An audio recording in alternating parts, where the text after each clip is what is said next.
You know how many people I've seen Rolling. do that? Okay. With this? With Yeah. or like set up like a full camera? No, with this. And I'm like, why are they walking around with that stick? Yeah. It's because you can't really tell. I love it. Yeah. I love it.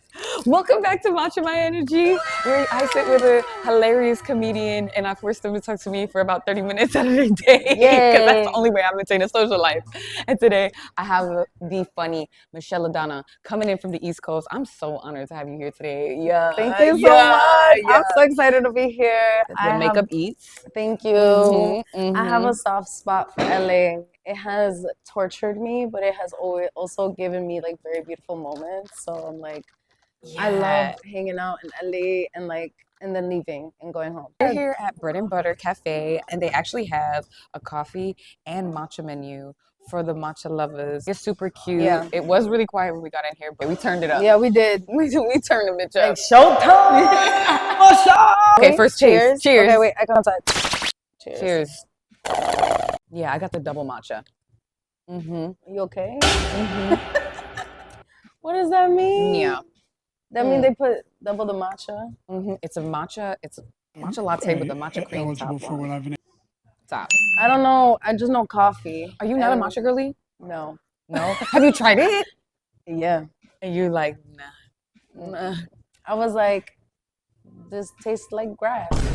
And I love people who love grass. But like premium grass. You know, I have a lot of energy. So usually I don't really even do coffee. For real. I mean, in LA, when in Rome, right? Right?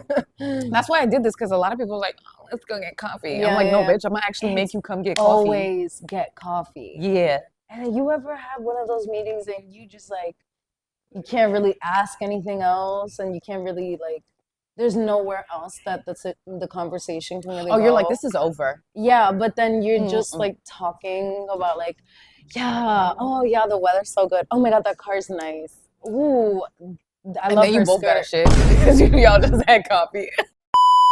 You're a hilarious stand-up comedian, but also I love the show that you have online. Yeah, Shop Cats and Bodega Chats, right? So I have Shop Cats, which is with the kitties, and then I do Bodega Chat. Was one bred out of the other?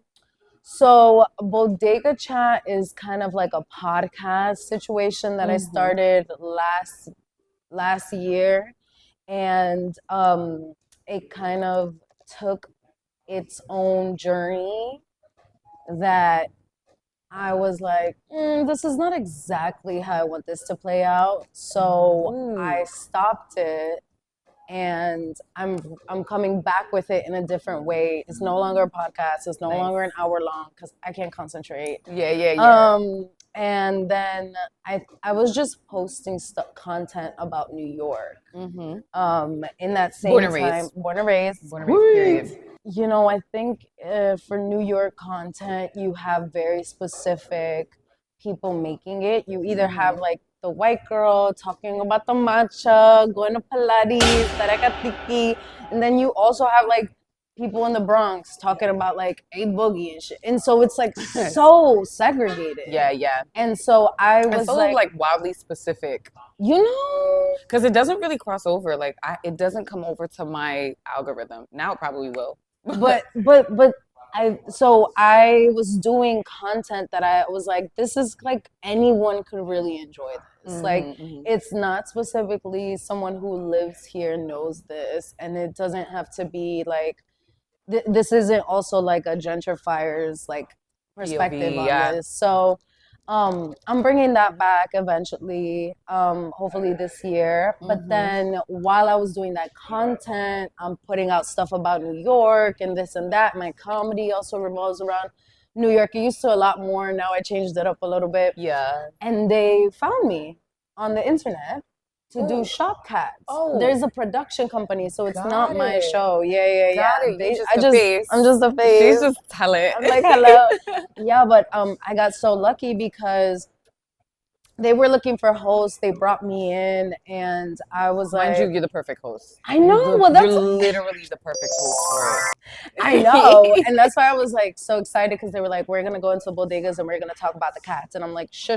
And then we could also like talk to community, and we could also like show off, because I know about bodegas, and you know about the uncles, the people that just be mad at people in Poppy there. that be behind the You know what I'm behind saying? the desk. Right, and there's a room in the back, you don't know it, but there's a Yeah. room in the back where everyone is drinking, like and so on the clock, no one cares. 3:45, they're like, fuck it, lunch. And so I was very excited. They brought me in. I had that conversation. It's one of those shows that I feel like anyone could enjoy. It doesn't matter where you're from, where you live at right now, what your experience is. It's cat, it's culture, it's community, it's cunt. One thing, cat culture and cunt. You know? And it works, because cats are very cunty. No, facts. People love, I think that's like the core of it too. Like, people love animal content on the internet. And like, the thing about a New York bodega cat is such a specific energy behind that cat. It's not like the rest of it's not your regular house cat. No. Nah. No. He's seen some shit. Yeah, he's literally in the trenches actively. They be on the clock. Yeah. For real. Because like the reason that they had bodega cats was to catch the rats and the mice. Yeah. So she had a job to do. I love those too. Yeah. I love rats. They're so, like, wait, honestly, I'm sorry. I know you were like, yeah, you do. What? No, I love a little rat. I'd be like, come on. And I want to train. I want to learn how to talk to them, because honestly, the New York Snow White is making me sick. It's making me sick. And I love pigeons, obviously. Squirrels, I can actually connect with squirrels in a not crazy way. If you just go like, pretentious, but I was on a golf course and literally, I know. Sorry. I went golf the other day. Okay. And literally the squirrels over there, like, you could talk to them. Like, and they will bring you your ball back. I swear to God. I swear, hands to God. I swear to God. Oh, damn. Yes. All right. Well, I think you might be Snow White. More like black ice. Okay. So how long have you been doing stand-up comedy? Yeah. How's your journey been? Where did you start? Yeah, so I've been doing stand-up for 4 years, and I'm gonna break it. She's a baby. I know. So basically, this is what had happened. What had happened was, I was in college. I've always wanted to act. I've always, like, before, when I was doing like my college applications, I was telling my mom, like, I want to go to Hollywood and I'm gonna be an actor. She was like, what about no? And it wasn't no, like, you can't. It was like, don't do that right now. Like, go get an education first. And so I ended up going and graduating from Cornell, doing applied economics and management. So I was set to do like finance and marketing coming out of college. The thing is that I graduated in 2020. Never walked. I never walked. Everything was canceled. And I was like, so like, bitch, I'm gonna crash. That was like the whole point, to walk.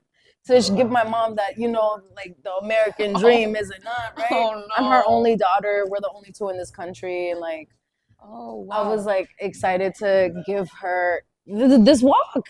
And it's like, it didn't happen. And then I was like, you know what? Forget about this, man.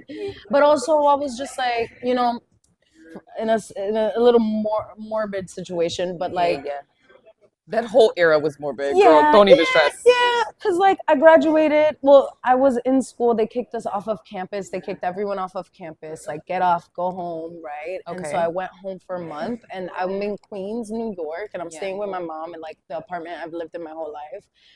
And I was just like, I mean, she was watching the news so much that I was just like, I can't do this anymore. I'm crashing out right now. I can't do this. And it's a lot of, so much death. Yeah. And I really asked myself, like, so actually I went back up to school for the summer, and I was like, I can't do this. I need to go somewhere else. And I called her and I was like, I just thought to myself, if I were to die tomorrow, because death is upon us, would I be happy that I went to work in a cubicle and did something that I thought I had to do because it was the right thing to do? Or would I at least be happy knowing that I gave myself the chance to follow my dreams that I know are not coming out of nowhere, because I've wanted to do this for my whole life. And so I remember I called her, my mom, and I was like, yo, I want to do this.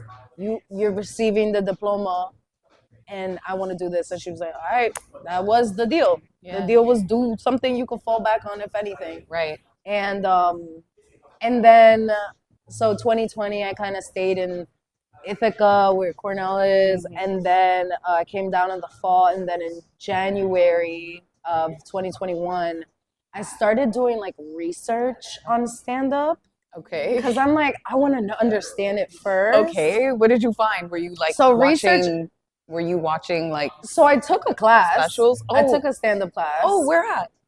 The Pit. No free promo though. No. Okay. And so I do know the Pit, but yeah. And then I was working at this little studio where they kind of let me do whatever. One of the whatever things I was doing like podcasts on you remember this app called Clubhouse? Yeah. So everybody was on Clubhouse. Right, everyone, let's connect. So I was doing it like on Twitch and Clubhouse, like an hour long like this, but of comedians, and I'm just going through like, how do you get material? Where do you go? How did you make a community? Just like 13 of those episodes. And so I low-key, while I was doing research, made a network for myself with people that were already doing the thing for a while. And then, and I remember this one time I asked someone, I was like, what did your family think of like the things you must have said? And he was like, I don't give a fuck what anyone says. And I was like, aren't you scared? Like, what if you bomb? And he said this. He said, what happens after you bomb? I don't know. He goes, you get off stage, you go home, and you try again the next day. And I was like, yeah, yo, for real, like that broke my mind because I was like, you're right. What am I so scared about? And then I did my first open mic after that, and then I bombed crazy. Hell yeah! It was like, you guys know, and like everyone just looked at me, and I was like, I don't think they know. This is weird, but I know. So then I asked myself once I left that open mic because it was so bad. Yeah. And I was like, okay, I can either listen to the recording and try to get better, or I can never listen to this again and I act like it never happened. I just never do this again. Yeah. And then I listened to it. Okay. And here we are, 4 years later. In July, I turned 4.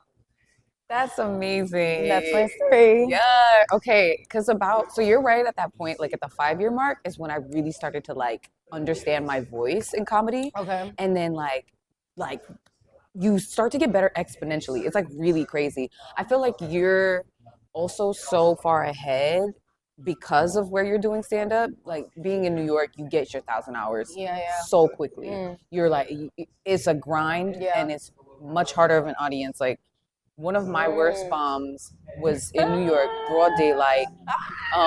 Broad daylight. Not in the day. Oh my god. Yeah, because it was like a happy hour, like open mic. So sun's still out. Yeah. You could see everybody in the bar. That's the worst. When it's like I have to look at everyone as I go back to my seat. Man, I've told this story a couple of times, but like, so what happened? I remember doing some terrible joke about like, I don't know. It was something happened in Brooklyn. I can't remember what happened. I think I buried that joke on purpose. Nobody deserves to hear it again. Okay. And this man is sitting at the bar. I see him, right? I'm looking at everybody. There's only a couple people. And they're not there for the comedy. They're there because they had a long, hard-ass day in whatever fuck job that they had. Yeah, they just want to drink. They just wanted to fucking drink. Yeah. And now comedy is happening to them. Yeah. Trigger warning. Like, yeah. Yeah. Facts. He has a glass of cognac in his hand. He's facing the bar. He's not even facing where the comedy happens. Okay. He puts his glass down. He goes, nigga, boo. And then turns his body, continues to drink his drink. And I'm like, yeah, that's pretty solid. Thank you for your time. That stuck with me. And I think because of that, thank goodness for that man. Yeah. I talk about it all the time. Shout out to him. Because of him, because like me, I'm very like Michael Jordan with the shit. Like I will create a storyline in my head out of whatever the fuck just happened. Like I need an op to like you be my nemesis. Right. Like, got you. Yeah, word. Okay. From now on, I work harder for you. Yeah. I'm like, I'm gonna prove your ass wrong. Yeah. And I got better just because of that situation. Yeah, I mean, and it's crazy. I think human beings always, like, this is based on research, human beings remember negative stuff more than they do the remember positive stuff. So like it'll take that horrible thing that happened to be like, okay. One time I remember I thought it was a cool, like, other Latina female art, like, comic, and I was like, dude, you're doing so great, like, because I don't care, I don't have ego about it. I'm like, you're awesome and you're doing great, I'm so happy for you. And I was like, good. I feel like that's the best way to be. yeah, I mean, please, I can play both sides, but I'd rather be nice, because please, it's just easier. And this girl, I remember I was like, how did you do that? Like, do you have any suggestions or something? And she was like, you know, the last thing you posted? And I was like, okay, yeah, I know the last thing I posted. She was like, well, it looked like shit. But you know that, right? You knew it looked like shit and you still posted it. And I was like,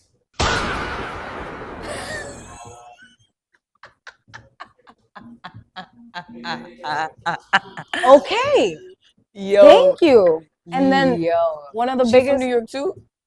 I don't think she's from New York, but she is in New York. Yeah. And after that, I was just like, okay, damn, because we're not friends, but if I wanted to say that to someone, I would say it in a different way. Yeah. I want to be like, it was garbage, but you knew it was garbage when you put it up, right? Like, I would have been like, hey, do you have someone to help you edit? Like, you know, but this girl just said it straight to my face, and I thought we were cool too. So I was like, this is us being cool, damn. But I think that's kind of raw. I'm like, I went home and I thank you. I was like, okay, all right, so let's make sure I'm not posting anything shitty, because fuck, you're right. You're right. You're right. If it's bad, it's bad, and like, no, the delivery is wild. The delivery was. Because that was blindsiding you. I'm sure you was not expecting it. Like, okay. All right, well, have a great evening. Like, what do you say after that? I'm gonna just leave. I'm gonna just leave. And there's nowhere this conversation can go. Something I learned is just like, either be better or be bitter. Like, you could get better or you could stay bitter. Get better. Prove them. Be like, you know what? My shit was bad. What about? What's your sign? You want to guess? I don't know. Sagittarius. Okay, no, but am I getting close? Close. I mean, you went Sagittarius and then Capricorn. I would say I'm a fire sign. Oh, think about it. Do I know the fire? You're Leo. Yeah, makes sense. Yeah. The hair, because Leos are about their hair. Are they? Yeah, because of the mane.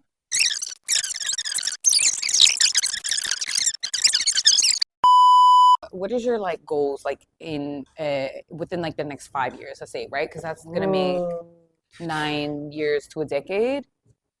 So that's great. Do you have any? Darling, I have an 8-year plan. By 35, I should have my children and my home. Oh, you want that for yourself? Oh, well, hell yeah. Children. The home, yes. I'm an only child. Okay. My mom is a single mother. So it has only been us two in an apartment in New York City for most of my life. And I realized, like, I really want to have a really nice, big, juicy family, because I never had that. Like, in Colombia, my mom has 12 brothers. Like, my mom is one of 12. That's a lot, yeah. But they're a mess. I love them, but they're a mess. You would probably go half that, I would assume. Yeah, I'm looking at 6 to 7. Not all of them from my body, but 6 to 7. But I don't know. I want to be, you know, I work so hard too. Yeah. And it's just interesting to think, like, all the hard work you do now, like, who's gonna be able to enjoy it? Because, like, I work and sure, I'll enjoy it, but then it's like I work a lot more. Yeah. And it's like, okay, but I want to be able to get my kids things that I didn't have and stuff. So I guess I need kids to do that. That's true. But yeah, I wanna by 35, and watch me see this in 8 years and be like, how stupid did I sound? But you know, I want to have kids. I want to be with my partner. I want to have a home. I want to have a home in Colombia. I want to have a home here. Oh, that's doable. You know what I'm saying? Oh yeah, easy peasy. Easy peasy. Let me get a little plot of land. I know you'll have that. Some giraffes on there. Clip it. Right. Exactly. But what I really want to do in the next 5 years is just let the world tap into me and like tap into like our communities too, because We don't know. We've heard the stories of like the same stereotypical stories that like follow Latina or queer characters, or even like women in media, So I'm very interested in bringing my own perspective. I'm interested in being representation for people. I want to do movies. I want to be acting. I want to be in the films. I want to be in the TVs. I want to I want to be like creating community a lot in New York, in Colombia, in different places of the world, like still offering gender affirming items and like free programming for queer BIPOC folks and writing my own stuff. So like all of that goes into what I'm doing right now. Like I have my own variety show that I'm doing for New York Comedy Festival. Oh, So is that part of the Los Sábados? Lil Sábado. So that's Lil Sábado. That's based on Sábado Gigante. I do my research. I do my market research. But that one is a Latine ass variety show. And for me, when you say variety show, so it's like sketch, is improv, it's improv, all of that? drag, audience stuff, a singing competition, like hot people, like wig changes, like it's based on a show called Sábado Gigante that we would watch back in the day. And that's now, a show that people watched back in the day. If y'all didn't know, heads up. I knew about it because all of my homies growing up were Latina. So exactly. It was you did this on Saturday. Yeah. And so I did the first iteration of that in July, and it was sold out. Like people were standing in the back, and it was so much fun. Like, and a stand-up show is fun. You do a good time. It could be really fun. You do something out of pure, like, authentic joy. That shit feels incredible. At the end of that, I was just like jumping and screaming, and I'm like, it worked because I took the audience on a journey, and they were with me, and the energy was crazy in there, and it was just like. Because it has been so difficult to get my friends to go to stand-up shows. And this wasn't a stand-up show, and it's not gonna be a stand-up show because I mean, I think about my mom, I think about my friends who are not in entertainment. Like they don't want to watch stand-up. I'm so sorry. They don't care. I'm so sorry. I tried. They don't, And so to make this show and have each one of the people that I like really respect, and like my mom and my best friends that are not in entertainment, be like, that was the best show ever. Like I enjoyed every piece of it. And it's because it almost creates like accessibility into like stand-up feels like a way of taking information or enjoying a time that is very specific for certain communities. They enjoy that. I never went to a stand-up show before I started stand-up. Whoa. Yeah. Never. No. That's actually really crazy. No, that's why I had to do research, because I was like, so what happened? What happened when you go there, man? And like, and when I was doing stand-up shows, it's like I'm begging my bro. Like I'm like, please, God, I need you to be there. And they're like, and they'll do it because they love me and they care for me. But like, I know they're not really having the most fun they could. And then to watch people walk out of Los Sábado and be like, oh my God, I need to call my uncle about this. I'm like, oh my God, this is crazy. People cried. It was like a whole thing. So I'm excited to bring that back. And that's one of the things of like incorporating my own experience and being authentic to myself and my own experience to do it. And then also I wrote and I'm going to be directing my first short film that is a queer historical reimagining and psychological drama. The story of a bisexual love triangle, spiritual psychosis, ambition, love, power, azúcar. That's what it's called. Salsa in New York City in 1969, and it's surrounding 3 salsa icons inspired by, not actually using their name. Inspired by true events. Yeah, but it's so exciting because I wrote it. I'm directing it. I have a small part in it because I didn't want to be the main character. Okay. And I'm making it like a requirement that everyone on my set is queer. And BIPOC. And I'm telling queer and BIPOC, the vibes are completely different. It's completely different. So you brought it up before I started rolling camera, but the Sephora commercial I did, everybody was queer. The director was queer. The hair, wardrobe, camera operators, Yo, DPs. shout out to she did Sephora. Bro, when I tell you, it's different. The attention to detail, the attention to every little detail. There wasn't a speck of dust anywhere that was out of place. Nothing. And I was nervous at first because I was like, because I have curly hair and I'm like, ooh, I don't be trusting everybody. Right. But I was like, you know what? Let me breathe. And of course, they had somebody who's not only queer, is black, and like knows how to do hair. I'm like, okay. I didn't even have to. I can literally just walk in and be stress free. Yeah. I loved it. 10 out of 10. Because I've been on other sets. Child, I've been on sets where not only is there no person of color around, it's just men. Yeah. I'm like, oh, so we're gonna be running overtime today. Yeah. We're gonna. It's just the vibes are so different. So different. And it's very special to be on a set like that. Like, and then it's also like you can't. When you're talent on a set, you can't pick and choose who's working the job. No.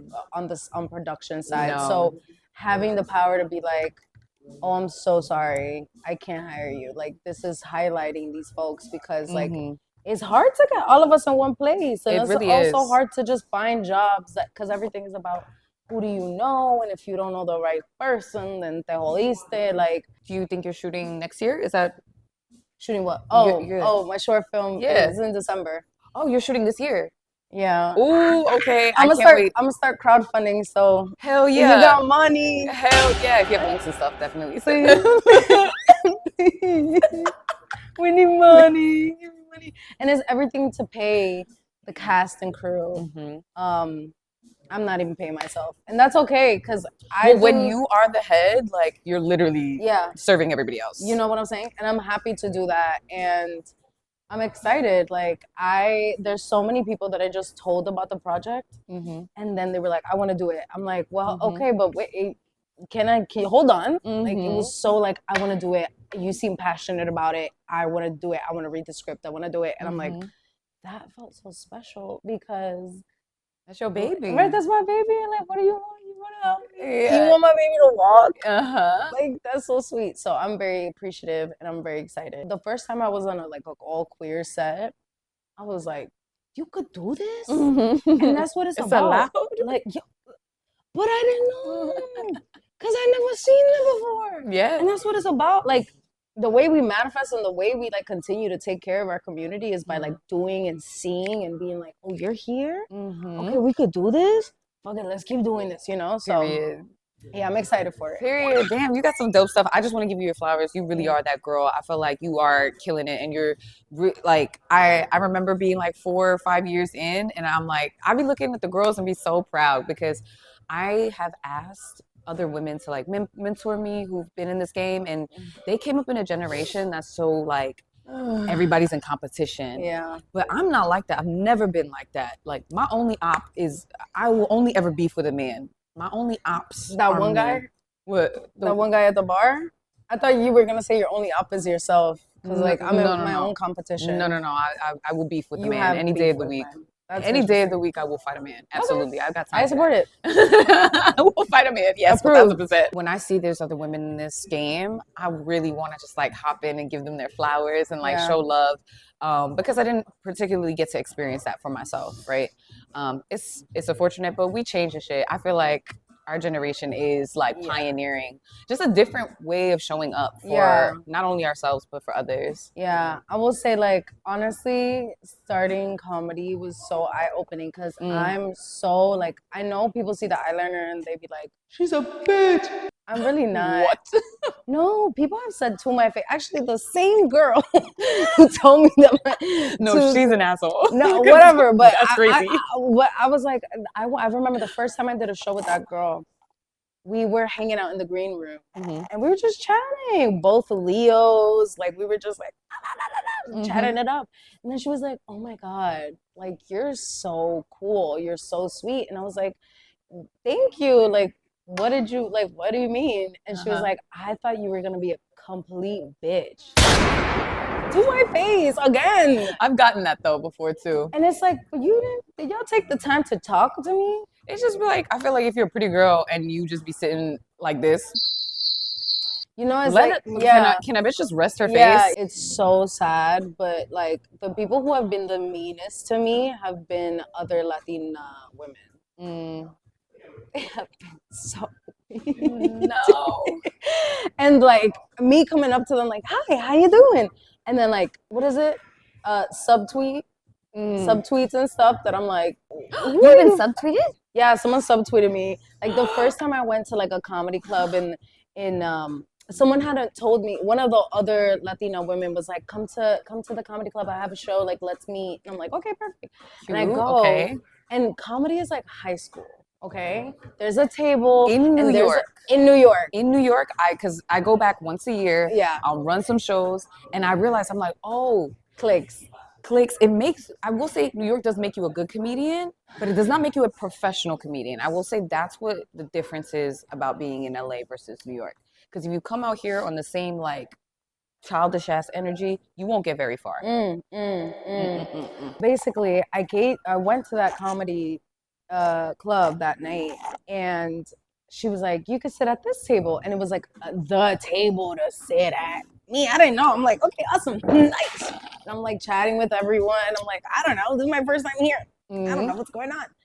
And then there was other Latina women there, and this one girl in particular, like, didn't even say hi to me, was being so stink with me. The whole time I'm just like, I don't know what's going on. And then she tweeted, like, excuse me, she was like, you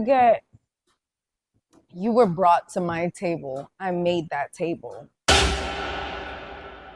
And then posted it on her story, the tweet. And then I was just like, I saw it because I had just followed her because I didn't know who the fuck she was. And then I was just like, is this fucking play about us? And I was like, that was the first time I ever met you. What did I do to you? You're that scared? Queen, pick your crown up. Queen, like, what are you scared of? I just got here. Yeah. And then, yeah, I mean, that girl is known for being weird, but it's okay. I don't wish her anything. Oh my God, not comedy beef. Well, it's kind of one-sided. It's kind of one-sided because you don't have beef. Also, when you're like 10 years older than me, I'm not worried about you. No, that's real. Like, well, those are the only people who I feel like start trouble because I've never ever beefed with a bitch younger than me. Never. Why are they so mad? Why are you mad? You're mad at yourself. Yeah, I would be mad if I was you. You're mad at yourself. That's why I try to be nice to people, and I feel like sometimes people give me a chance to like explain myself, but a lot of times people just like judge. Yeah. Because of the eyeliner. I'm sure you understand this. Yeah. I don't wear a lot of eyeliner, but no, but that New York, and they're like, whoa, and it's like, oh, do I? I'm just a dude, man. I'm just a guy. I just got here. Like I just got here. Yeah. I be saying that all the time. We just fucking got here. It's my first time being human. Move on to what's tea. Okay. What you say? I can do that because I'm a 7th generation Jamaican. I have some Jamaican now. Do you really?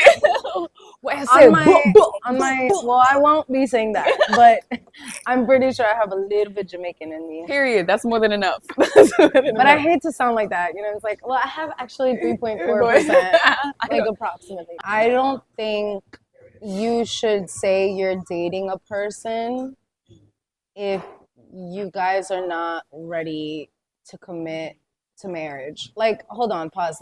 Hold on. So, like, going on 3 dates is not dating. No, I agree with you there. What is dating for you? Like, are you ready to like meet my mother? That's when I'm like, we're dating. But I'm also like pretty avoidant and but like you know what? It happened to me recently. Someone said we were dating, and I was like, and I heard that someone told me that I was dating someone, and I was like, I went on 2.5 dates with someone. What does that mean? Yeah. And then I kind of cut it off because I was like, I felt uncomfortable. This is a lot. Also privacy. Yeah. But yeah. What would you say? That's outrageous. No, because that's outrageous. That same thing has happened to me, where I was honestly, I was fucking the girl. It was not anything, it wasn't serious at all.